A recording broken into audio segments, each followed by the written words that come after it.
मुलांची ऍक्टिव्हिटी आपण घ्यायच्या आपण खायला घेतलं बघत त्यांचा व्हिडिओ काढायचा त्यांची टीम त्याचं इव्हॅल्युएशन करायचं माझे जवळजवळ 500 प्लस ऍक्टिव्हिटी विद्यार्थ्यांच्या टाकलेल्या त्याचं जर आकडे स्पेलिंग बी म्हणून आपण मुलांना माझ्या 45 जर आपल्याला अपलोड करायचं कारण टाकलं की मुलांना ती पिशवी माहीत आहे ती पिशवी भेटते त्याच्यामध्ये त्याच्यामध्ये मला ते आपल्या व्हिडिओ टाकतात त्याला काही नाही अशा अपलोड करायचं हा मग आपण काय भारतात काय चाललंय वेगवेगळ्या ह्या सगळे अपलोड करत असतो याची टीम पाहिली त्याचं आपण युनिटमध्ये 500 प्लस टाकलेले जवळ मग ती याची टीम पाहिली आणि इथं लक्ष दिली तुला म्हणजे कनेक्शन येतं 800-850 प्लस येतं म्हणजे पूर्ण महाराष्ट्रामध्ये आणि ते पाहतात याचा फायदा असा होतो की विद्यार्थी पाठवून असतात स्पेलिंग इंग्लिश स्पोकन जे असतात एखादा हे देतात ग्रुपवर आपण शाळेमध्ये फॉलो करायचं आणि विद्यार्थ्याला फार छान लक्षच असते ना आपलं मुलं आणि याचा फार छान फायदा व्हायला लागला की अपडेट सगळ्याच्यावर टाकतो त्यांना पण पाहायला भेटेल महाराष्ट्रामध्ये इतर शिक्षकांना पण प्रेरणा भेटली इथं काहीतरी चालले आपलं काहीतरी नवीन घेतले आपल्या त्यांचं पाहिजे स्किल असेल ना सेम तसंच की आपण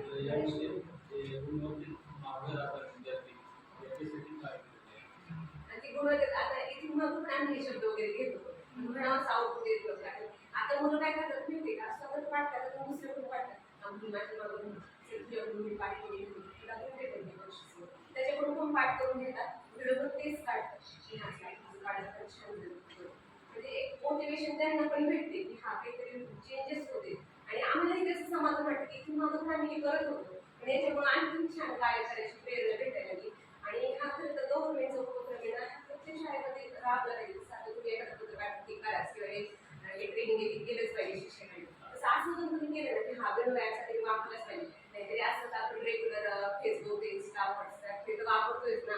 हे पण जर वापरलं शिक्षकांनी तर याचा बहिर नाही होता आपल्याला आपली इतर ऍक्टिव्हिटी पाहायला मिळत आणि विशेष म्हणजे आपल्या आणि हीच तर मुलांना दाखवते बघा व्हिडिओ गेलेलं आहे सायकल पाहायला त्यांना माझी वाटते आपला व्हिडिओ गेलाय म्हणून आणि मुलं घरून सुद्धा व्हिडिओ करून टाकतात शाळेत आता 45 विद्यार्थ्यांची शाळेतल्या शक्य होत नाही काढून काही विद्यार्थी त्याचे पालक ऍक्टिव्ह असतात ते करून घेतात व्हिडिओ मला टाकतात ज्या मुलांना फोन अवेलेबल नसतो त्यांची मुलं खेळायची असं जाते पण त्यांनाच बऱ्याच गोष्टी शिकवल्या पण आता मुलं आपल्यापेक्षा जास्त हुशार आहेत त्यांना जास्त समजतात त्यांना फोन जरी दिला आणि मुलांना आता कोणते बोर्ड बीड कुठे कोणतं ॲप हे सगळं आहे जेवणासाठी काही जरी जेवण करत असलं तरी मुलं फोन घेऊन जातात टाकतात आणि एकच उद्देश पुढे करतायच मागायचं मग ते ॲक्टिव्हिटी थोडंसं स्मार्ट पद्धतीने पण केलं तर आणखी म्हणजे पारंपरिक पद्धतीपेक्षा थोडं स्मार्ट पद्धतीने करतात त्याचं आउटपुट फार छान भेटते आणि त्याचं आउटपुट म्हणजे आम्हाला लक्षच भेटते आज मुलांना येतानीच म्हणजे आपण चाललं होतं काय आलं